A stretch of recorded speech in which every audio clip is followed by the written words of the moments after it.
Fluwat li rridu nżommu l-livell qoli ta' ambizzjoni, irridu daqstanti ieħor naraw li nilħqu l-miri tagħna bla ma nitfgħu piżijiet fuq il-familji u n-negozji tagħna. Dan intqal fi stqarrija ministerjali fil-Parlament mill-Prim Ministru Roberta Bela dwar il-miri tat-tibdil fil-klima diskussi fil-Kunsill Ewropew li sar fi Brussell il-ġimgħa l-oħra.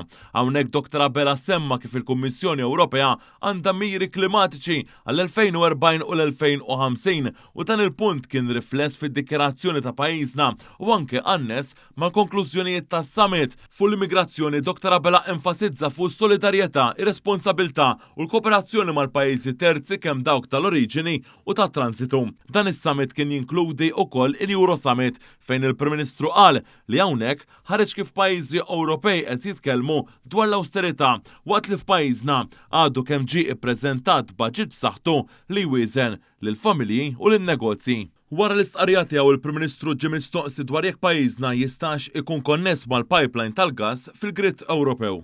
Għamu l-irwiefen kollha kontrina min-naħa tal-oppożizzjoni u dawk affiljati magħha. It-tfixkil li sibna u bir-rispett kollu il-gideb li mar jingħad fil-fora Ewropej biex ma ningħatawx il-fondi u nkunu bħal 26 stat membru ieħor interkonnessi mal-gas grid Ewropew. Kbar kienu, tant li l-proġett tħarbat.